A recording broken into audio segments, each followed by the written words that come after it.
तो स्टार्ट करते हैं आज हम अपनी हिस्ट्री की क्लास, जो कि 5th क्लास रहेगी हमारी। लास्ट जो क्लास थी उसमें हमने पढ़ा था 16 महाजनपदों को, ठीक है, कि इनका के बारे में हमें किस ग्रंथ से पता चलता है। तो अंगुत्तर निकाय से पता चलता है, जो कि बौद्ध धर्म का था, और भगवती सूत्र से पता चलता है, जो कि जैन धर्म का ग्रंथ थे, ठीक है। 16 महाजनपद को हमने 14 और 2 में डिवाइड किया था। 14 कैसे थे, हमारे राजतंत्र थे, मतलब राजा का बेटा राजा बनेगा यहाँ पे, और 2 कैसे थे, वो गणतंत्र थे। वो कौन कौन से थे, एक बज्जी था और एक मल्ल था, ठीक है। तो आज हम ये 16 महाजनपद को पढ़ते हैं कि हैं कौन कौन से ये, ठीक है। तो महाजनपद कितनी थी इनकी संख्या, इनकी संख्या थी 16, ठीक है। तो पहला कौन सा था, पहला था आपका अंग, ठीक है, जिसकी मतलब ऐसे लिख लेते हैं, राजधानी जैसे यहाँ महाजनपद,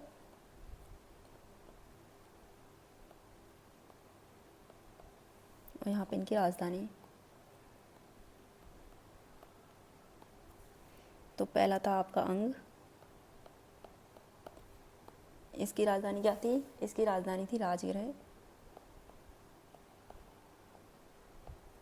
ठीक है, या फिर नहीं सॉरी, इसकी राजधानी थी चंपा।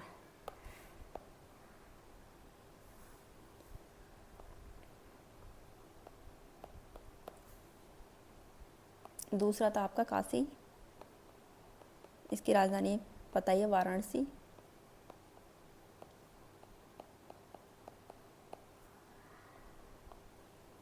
मगध, इसकी राजधानी थी राजगृह, ठीक है, या फिर पाटलिपुत्र थी,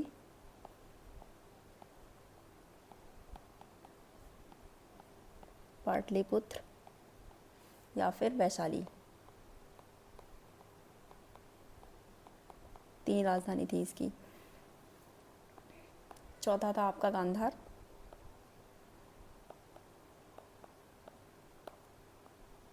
इसकी राजधानी थी आपकी तक्षशिला।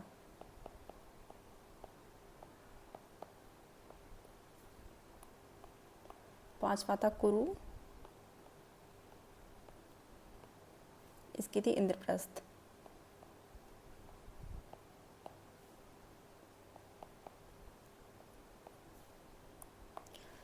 छठा था आपका कंबोज,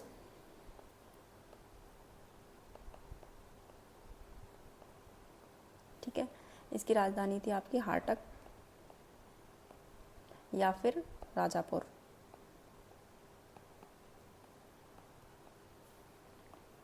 सातवां था आपका सूर्यसेन,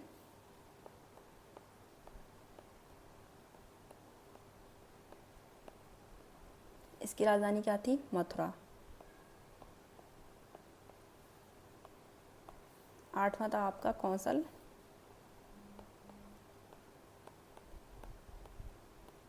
और कौशल की राजधानी थी आपकी श्रावस्ती, श्रावस्ती या फिर अयोध्या, ठीक है।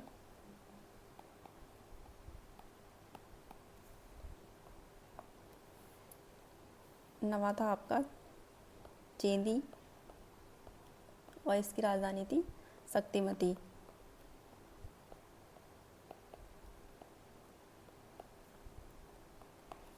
10वां था आपका मत्स्य, इसकी राजधानी विटानगर,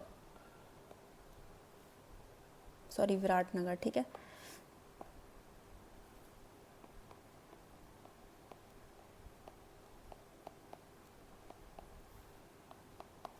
अब आता है आपका 11वां था आपका वत्स, मल, जो अभी हमने पढ़े थे, ये कैसे थे आपके, ये गणतंत्र थे, महाजनपद, ठीक है। 13वां था आपका बज्जी, बज्जी और मल थे, ठीक है। और 14वां था आपका पांचाल,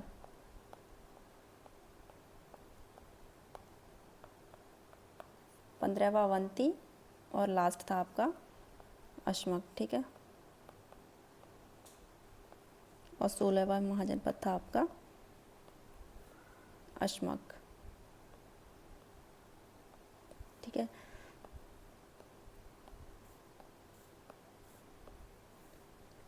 तो वत्स की राजधानी थी आपकी कौशाम्बी।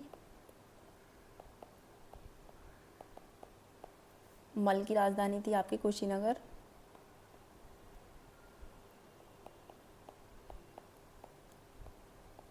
ठीक है, या पावापुरी। वज्जी की राजधानी थी आपकी विंध्य या मिथिला,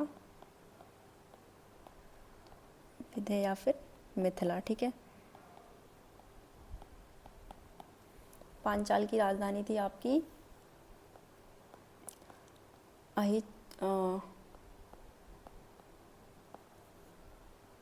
या काम्पिल्य, काम्पिल्य, ठीक है।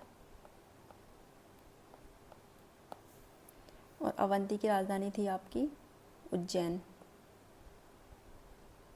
उज्जैन और महिष्मती, ठीक है। ये जिनकी राजधानी दो दो है ना, वो उत्तरी दक्षिणी करके हुआ करती थी, ठीक है। जैसे महिष्मती की बात करें तो उत्तरी राजधानी थी इसकी उज्जैन, और दक्षिण की बात करें तो महिष्मती, ठीक है। और अश्मक की बात करें तो इसकी राजधानी थी आपके प्रतिष्ठान,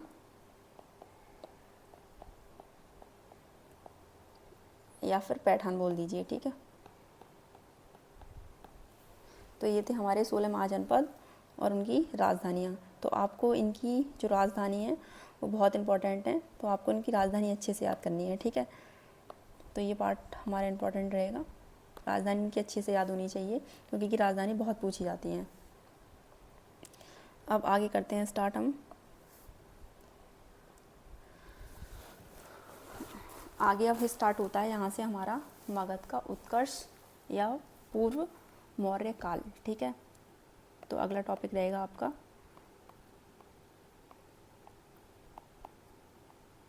मगध का उत्कर्ष, या फिर बोल दीजिए पूर्व मौर्य काल, ठीक है। पूर्व मौर्य काल में हम पढ़ेंगे हर्यक वंश को, शिशुनाग वंश को, नंद वंश को, ठीक है। तो इसमें हमारे इंपॉर्टेंट वंश रहेंगे और फिर लास्ट में रहेगा हमारा मौर्य वंश। पहला रहेगा हर्यक वंश, शिशुनाग वंश, नंद वंश और लास्ट में मौर्य वंश, ठीक है। तो स्टार्ट करते हैं हम अपना पहला वंश जो रहेगा हमारा हर्यक वंश। हर्यक वंश या फिर ऐसी कोई हम जानते हैं दूसरे नाम से पितृहंता वंश, ठीक है।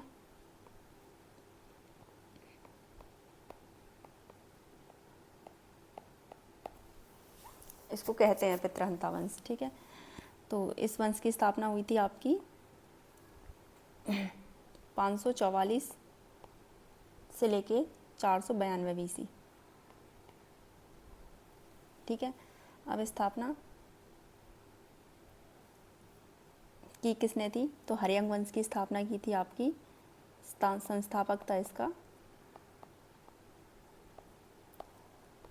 बिंबिसार, ठीक है।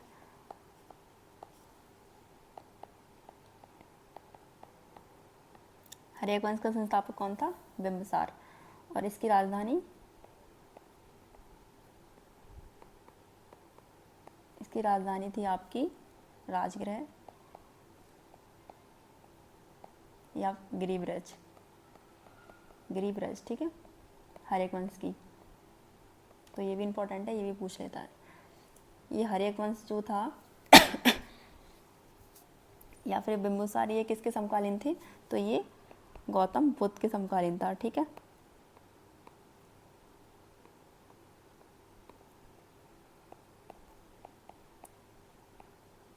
तो पूछ लेगा कि हर्यक वंश किसके समकालीन था, गौतम बुद्ध या फिर मतलब बिंबिसार, तो आपको ये बताना है कि गौतम बुद्ध के समकालीन थे ये, ठीक है। और इसमें ये जो बिंबिसार था इसने किसके साथ विवाह किया था, तो इसने विवाह किया था कौशल देवी से, ठीक है। किसने, बिंबिसार की बात हो रही है क्योंकि वही इसका संस्थापक था, ठीक है, कौशल देवी ने, कौशल देवी से, ठीक है। अब ये कौन थी कौशल देवी, ये थी जो महाजनपद था आपका कौशल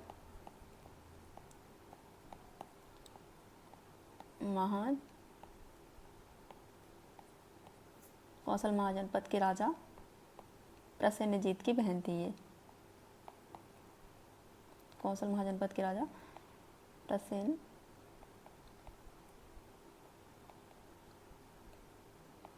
प्रसेनजीत की बहन, ठीक है। इसके साथ इन्होंने शादी की थी बिंबिसार ने। और जो आगे चल के अजातशत्रु होगा वो इनकी बेटी के साथ शादी करेगा, ठीक है। तो बिंबिसार का एक इम्पोर्टेंट एक क्वेश्चन ये है यहाँ से कि जो इनका राजवैद्य था वो कौन था। तो बिंबिसार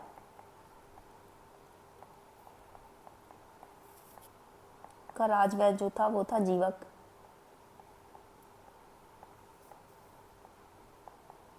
ठीक है। अब जीवक को इन्होंने कहाँ भेजा था। तो बिंबिसार ने जीवक को जो अवंती के राजा थे चूर्ण प्रगोत, उनके इलाज के लिए इन्होंने अवंती भेजा था इसे। तो ठीक है, कहाँ भेजा था। तो अवंती के राजा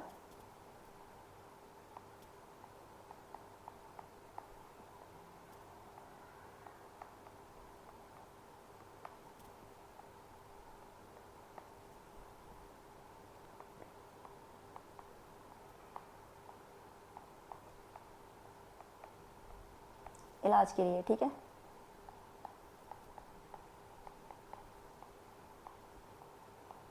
किसने भेजा था। बिंबिसार ने, ठीक है। अब जो लास्ट में यही है बस एक इम्पॉर्टेंट पॉइंट कि बिंबिसार की हत्या किसने की थी। तो बिंबिसार की हत्या की थी इसके बेटे अजातशत्रु ने, ठीक है। इसलिए इसे पितृहंता वंश कहा जाता है।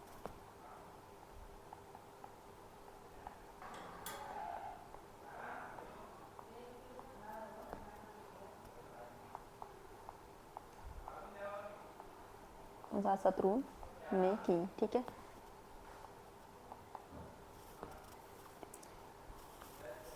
अब यहाँ से शासक कौन बनेगा। तो हर्यक वंश का जो अगला शासक बनेगा आपका, पहला तो ये हो गया बिंबिसार, अगला बनेगा अजातशत्रु।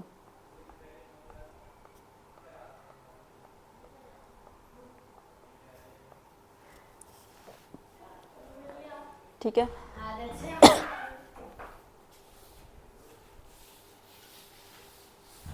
अब अजातशत्रु देखो, ये आपका शासक बनेगा। इसका टाइम पीरियड जो रहेगा 492 से 460 BC, ठीक है।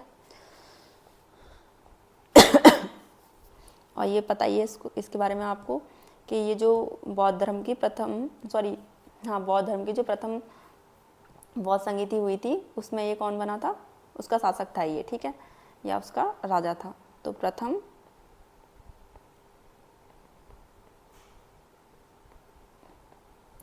बौद्ध संगीति में या फिर प्रथम बौद्ध संगीति का आयोजन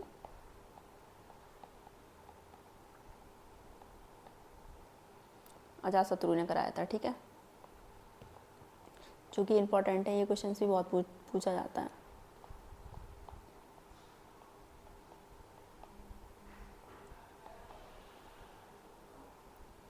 इसने क्या किया था, इसने बज्जी पे आक्रमण किया था। इसने बज्जी पे आक्रमण किया और उसको मगध साम्राज्य में मिला लिया था, ठीक है।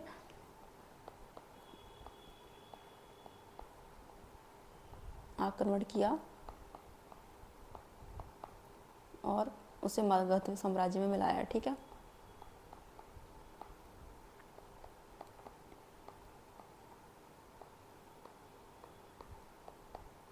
तो ये भी क्वेश्चंस बहुत इंपॉर्टेंट बनते हैं। जैसे कि अब ये अजातशत्रु है, इसने किसको मिलाया था, इसने मिलाया बज्जी को, ठीक है। उससे पहले बिंबिसार था, बिंबिसार ने किसको मिलाया था, इसने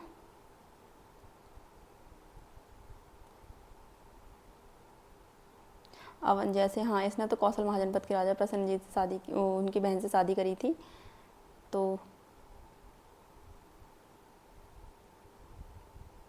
हाँ, इनसे रिलेटेड ये है कि इन्होंने अंग को मिलाया था, ये वाला पॉइंट रह गया इसमें। तो इसको यहाँ पे लिख लीजिए कि जैसे अजातशत्रु ने वज्जी को मिलाया, ठीक है, वैसे ही बिंबिसार ने अंग को मिलाया था, अंग को जीता था, या फिर ये लिख लीजिए, ठीक है। तो बिंबिसार ने कौन सा वो महाजनपद जीता था, अंग।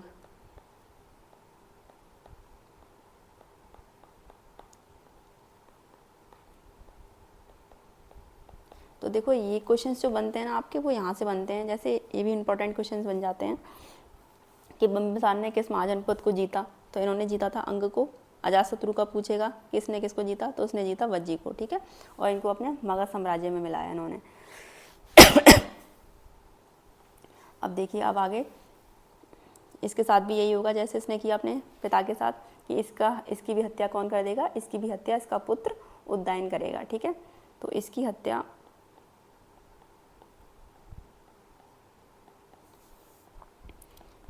इसके पुत्र उदयन ने की, ठीक है। उदयन लिख लीजिए या फिर उदयन लिख लीजिए, उदयन या फिर उदयन, ठीक है, ने की। तो इसमें बस यही हो रहा है कि जो जैसे हर्यक वंश बना, उसका शासक बिंबिसार, उसका हत्या उसका पुत्र कर देता है अजातशत्रु, अजातशत्रु की हत्या उसका पुत्र कर देता है उदयन, ठीक है। अब जो हमारा थर्ड शासक जो होगा, तीसरा शासक जो इसमें बनेगा, वो बनेगा उदयन, ठीक है, उदयन। अब इसका शासनकाल जो रहेगा, ये रहेगा आपका 460 से लेकर 444 BC, ठीक है। अब देखो इसका एक इम्पॉर्टेंट पॉइंट ये है, चलो उसको हम आगे देखते हैं, कि इसने एक शहर बसाया था पाटलिपुत्र, ठीक है। लेकिन क्वेश्चन यहाँ से पूछ लेता है कि वो शहर इसने कहाँ बसाया था, तो वो इसने गंगा या गंडक या सोन नदी के किनारे इसने वो शहर बसाया था, या उनके बीच में, ठीक है। तो लिख लेते हैं इस पॉइंट को कि उदयन ने या फिर इसने पाटलिपुत्र, ये क्वेश्चंस बहुत इंपॉर्टेंट है, पूछता है कि पाटलिपुत्र शहर की स्थापना किस शासक ने की, तो उदयन ने। और किस नदी के किनारे की या किन नदियों के बीच में की, तो गंगा और सोन नदी के बीच में, ठीक है। पाटलिपुत्र नामक शहर बसाया, ठीक है। और कहाँ पे था ये, तो गंगा या गंडक बोल दीजिए, सोन नदी के बीच में, ठीक है। तो क्वेश्चंस यहाँ से भी पूछ लेगा आपको कि किन नदियों के बीच में, और किसने बसाया था ये भी पूछ लेगा, तो उदयन ने, ठीक है।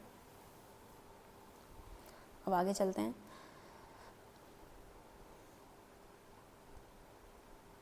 और फिर इसने क्या किया था कि इसने पाटलिपुत्र को मगध की राजधानी बना दिया था, ठीक है। पाटलिपुत्र को मगध की राजधानी बनाया।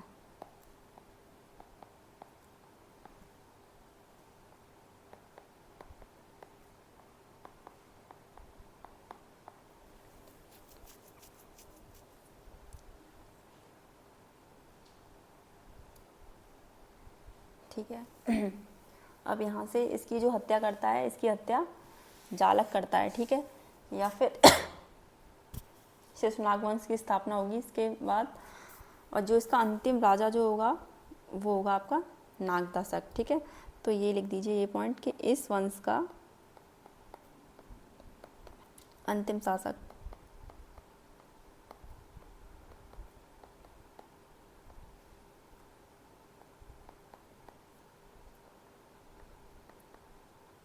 नागदशक हुआ, ठीक है।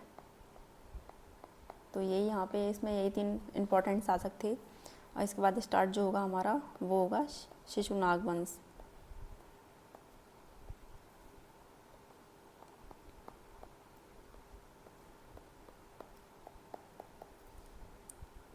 इसकी स्थापना जो होती है आपकी वो 412 BC से 492 BC से, ठीक है।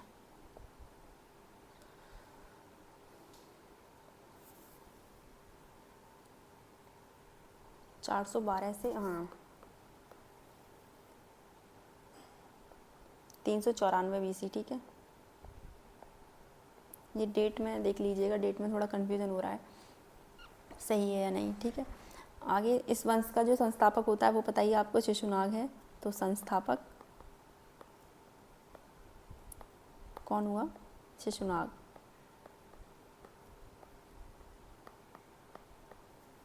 ठीक है। इसने अपनी राजधानी जो इस वंश की राजधानी थी, इस वंश की राजधानी कौन सी थी? इस वंश की राजधानी थी पाटलिपुत्र से इसने वैशाली स्थानांतरित कर दी थी। लास्ट में जो उदयन ने राजधानी बनाई थी वो कौन सी थी? पाटलिपुत्र। तो इसने पाटलिपुत्र से वैशाली स्थानांतरित कर दी। ठीक है,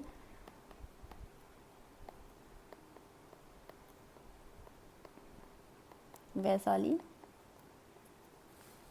स्थानांतरित करी।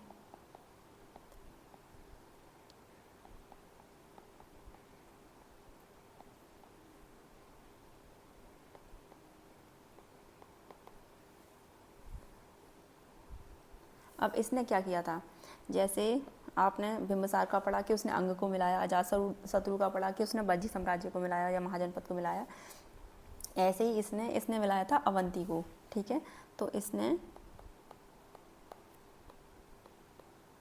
अवंती को मगध साम्राज्य में मिलाया।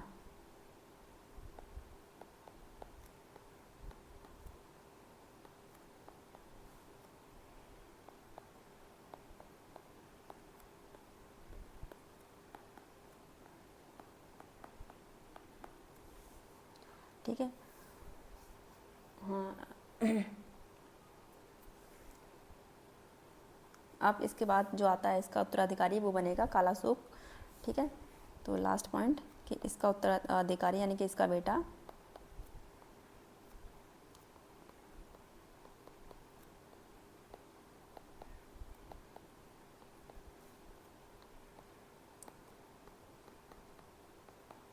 कालाशोक, जिसको हम काकवर्ण के नाम से भी जानते हैं। ठीक है,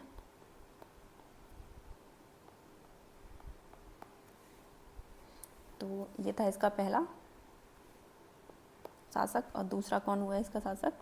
दूसरा शासक होगा कालाशोक। तो इसने क्या किया था, इसने दूसरी बौद्ध संगीति जो थी हुई थी उसका आयोजन किया था। ठीक है, ठीक है। तो इसने बौद्ध धर्म की, या फिर एक मिनट ऐसे लिख लीजिए कि कालाशोक ने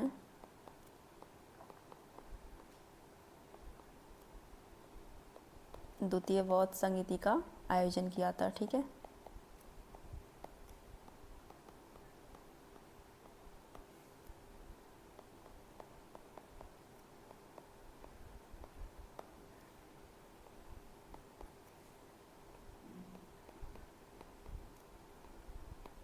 आयोजन किया या कहाँ किया था? तो वो ये किया था इसने वैशाली में, आयोजन वैशाली में किया। ठीक है,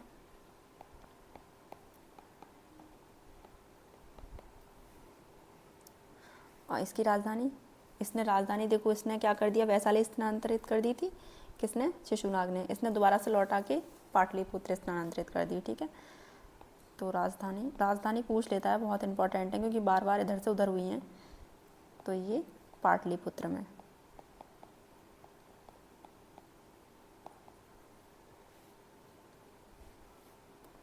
और इस वंश का अंतिम शासक कौन था? नंदीवर्धन। इस वंश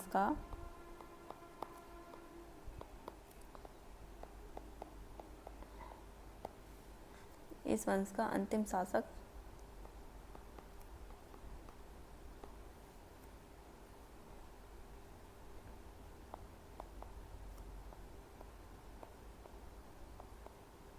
नंदीवर्धन हुआ। ठीक है, अब इसकी हत्या कौन करेगा? इसकी हत्या कर दी थी महापद्मानंद ने। किसकी? नंदीवर्धन। ठीक है, तो इसकी हत्या, और यहाँ से स्टार्ट हो जाएगा आपका नंदवंश। महापद्मानंद ने कर दी, ठीक है। तो यहाँ से किस वंश की स्थापना होगी, यहाँ से स्टार्ट हो जाएगा हमारा नंद वंश, ठीक है, नंद वंश।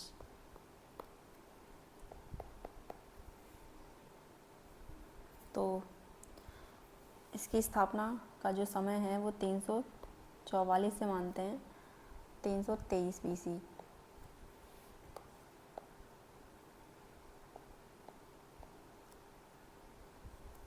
ठीक है। इसके संस्थापक महापद्मानंद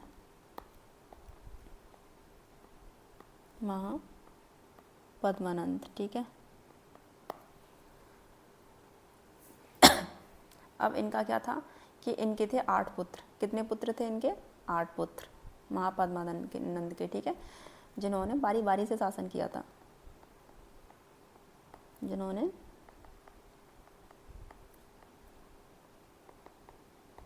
बारी बारी से शासन किया।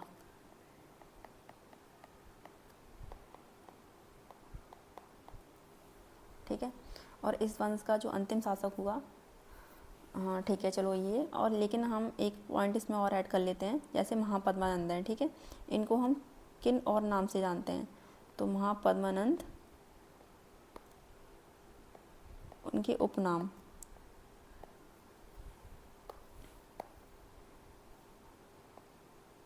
ये बहुत पूछे जाते हैं, ठीक है, उपनाम। तो कौन कौन से थे? इनको कहते थे, देखो, परशुराम का दूसरा अवतार, परशुराम का दूसरा अवतार।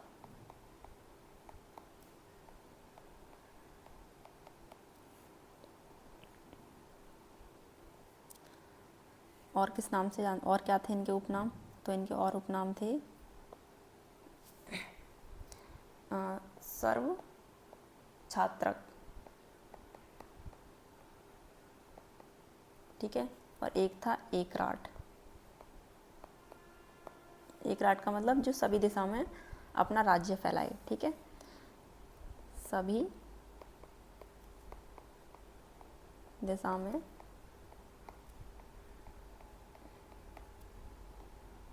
अपना राज्य फैलाए, ठीक है। इसके बाद जो इनका अंतिम शासक था वो हुआ आपका घनानंद। तो इस वंश का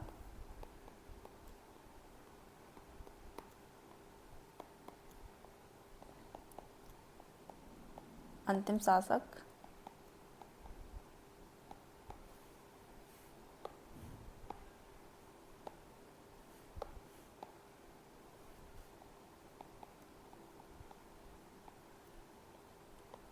घनानंद हुआ।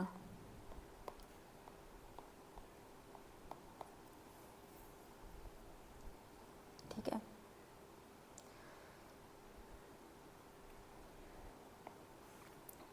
इसमें अब एक लास्ट पॉइंट जो है आपका वो है कि घनानंद के समय किसने आक्रमण किया था? तो इसी के समय या इसके समय सिकंदर ने आक्रमण किया था, है ना। इसके समय 326 BC में किया था ना।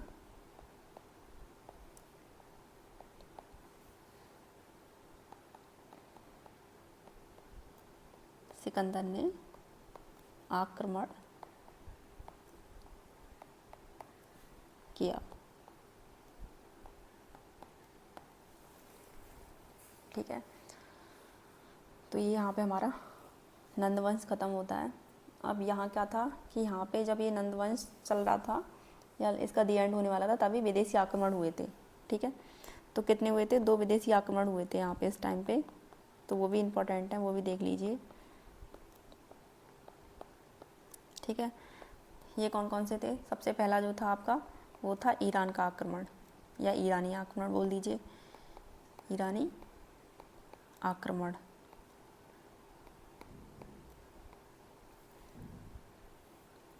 कौन था वो पहला विदेशी जिसने ईरानी जिसने आक्रमण किया था? तो वो था आपका डेरियम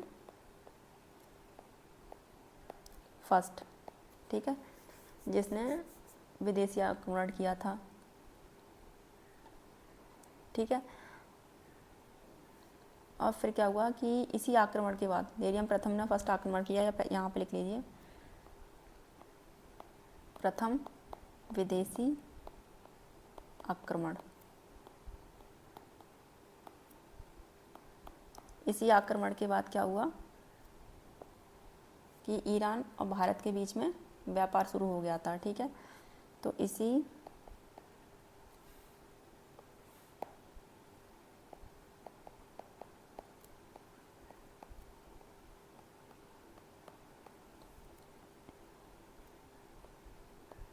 आक्रमण के बाद भारत और ईरान के बीच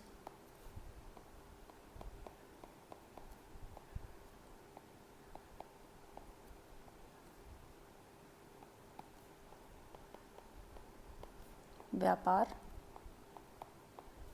शुरू हुआ, ठीक है।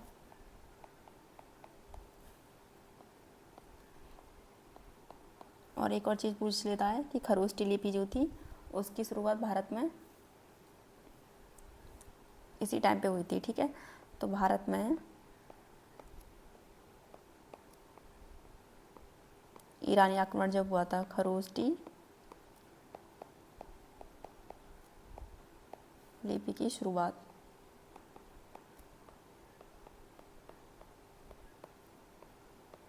हुई। उसके बाद जो आपका दूसरा आक्रमण था वो यूनानी आक्रमण, यूनानी आक्रमण, ठीक है। तो ये तो आपको पता ही है किसने किया था, ये था मकदूनिया का शासक फिलिप, ठीक है। तो मकदूनिया का शासक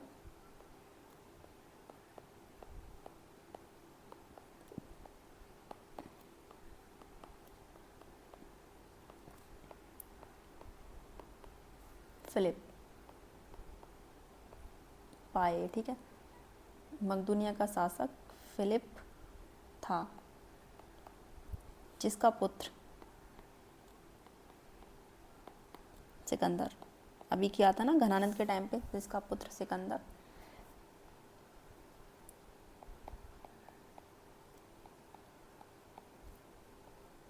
भारत पे आक्रमण किया।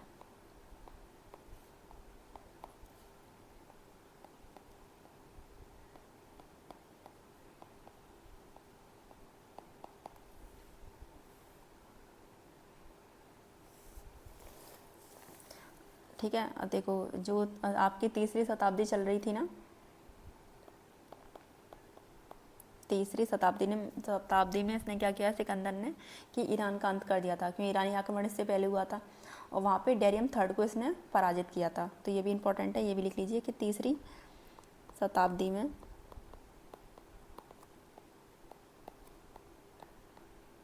ईरान का अंत किया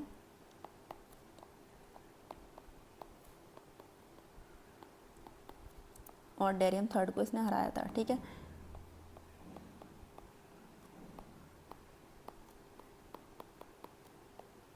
डेरियम थर्ड को पराजित किया,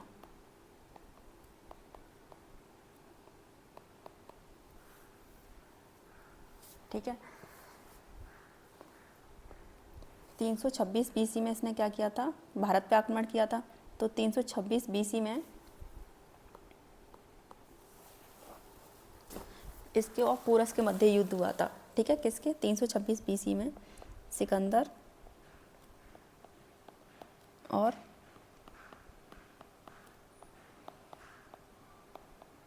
पोरस के मध्य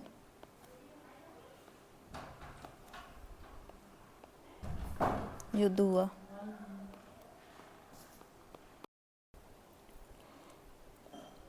हाँ, इसमें एक ये कि ये जो युद्ध हुआ था 326 बीसी में सिकंदर और पोरस के मध्य, इनको हम अनेक नाम से जानते हैं, जैसे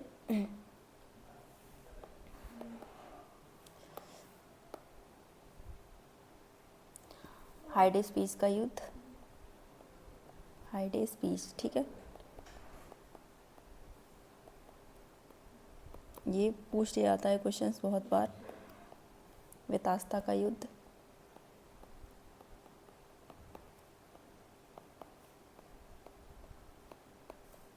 या फिर झेलम नदी का युद्ध, ठीक है।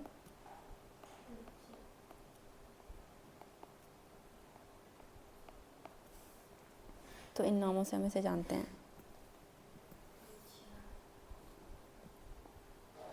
जो राजा पोरस थे ना, उनका जो राज्य था, पोरस का राज्य, वो आपका जो था ना चिनाब और झेलम नदी के बीच में था।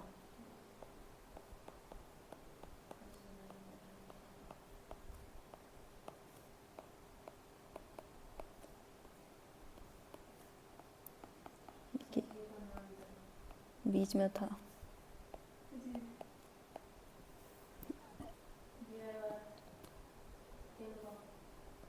और जो सिकंदर की सेना थी, इसने व्यास नदी को पार करने से मना कर दिया था, ठीक है। एक क्वेश्चन ये भी पूछ लेता है कि सिकंदर के गुरु का क्या नाम था। तो सिकंदर के गुरु का नाम अरस्तु था।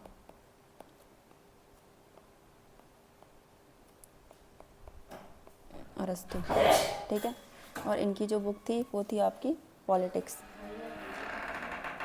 इनके शिष्य का क्या नाम था। इनके शिष्य का नाम था प्लूटो, ठीक है। और इनके शिष्य का नाम था सुकरात, ठीक है। तो ये इस तरीके से था।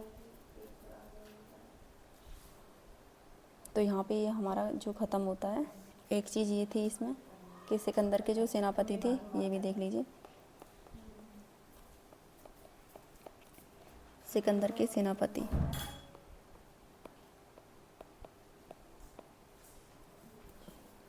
दो थे इनके, एक थे थल सेनापति और दूसरे थे जल सेनापति।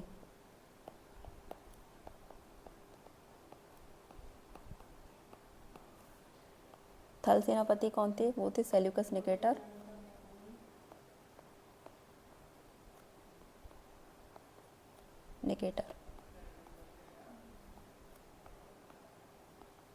ठीक है। और जो जल सेनापति थे वो थे आपके निर्थाकस। तो ये था हमारा यूनानी आक्रमण के बारे में, जो किसने किया था, सिकंदर ने। और जो कौन था, मकदूनिया का जो शासक था फिलिप्स, उसका पुत्र था, ठीक है। इसने ये इम्पोर्टेंट पॉइंट था इसका कि तीसरी शताब्दी में ईरान का अंत कर दिया था। और किसको हराया था, डेरियम थर्ड को, ठीक है। सिकंदर और पोरस के मध्य युद्ध हुआ था 326 ईस्वी में। और ये बहुत बहुत इंपॉर्टेंट है, ये अभी भी पूछे जाते हैं क्वेश्चंस। लास्ट ईयर जीडी में भी पूछा गया, शायद आरपीएफ में भी पूछा गया हो। इस युद्ध को हम किस नाम से जानते हैं, हाइडे स्पीच का युद्ध, वितास्ता का युद्ध या झेलम नदी का युद्ध। राजा पोरस के बारे में पूछ लेता है कि इनका जो राज्य था वो चिनाब और झेलम नदी के बीच में था, ठीक है। सिकंदर के गुरु का नाम अरस्तु था। अब इनके शिष्य, हाँ ठीक है, इनके शिष्य जो प्लूटो और फिर इनके सुकरात, इस तरीके से थे। इनकी बुक जो थी अरस्तु की वो थी पॉलिटिक्स, और प्लूटो की जो थी वो थी आपकी रिपब्लिक, ठीक है। और सिकंदर के सेनापति पूछ ले तो ये वाले बहुत इंपॉर्टेंट है। थल सेनापति जो सेल्यूकस निकेटर थे, इनको हम मौर्य काल में भी पढ़ेंगे, ठीक है। इनकी जो बेटी थी हेलेना, इसका विवाह इन्होंने किसके साथ किया था, चंद्रगुप्त मौर्य के साथ किया था। तो यहाँ पे आज जो हमने पढ़े वो 3 वंश पढ़े थे। पहला वंश था आपका हर्यक वंश, दूसरा आपका पड़ा शिशुनाग वंश, ठीक है। और लास्ट जो आपका पड़ा वो पढ़ा हमने नंद वंश, मतलब थर्ड वाला, ठीक है। अब आपका क्या रह गया, आपका रह गया मौर्य वंश। इसको पढ़ेंगे हम कल की क्लास में, क्योंकि ये थोड़ा इम्पोर्टेंट है और ये बड़ा भी है, ठीक है। तो आज हमने ये 3 कंप्लीट किए हैं, आप इन तीनों का रिवीजन करिएगा और कल हम पढ़ते हैं मौर्य काल, ठीक है। तो आज आपकी क्लास यहीं फिनिश होती है।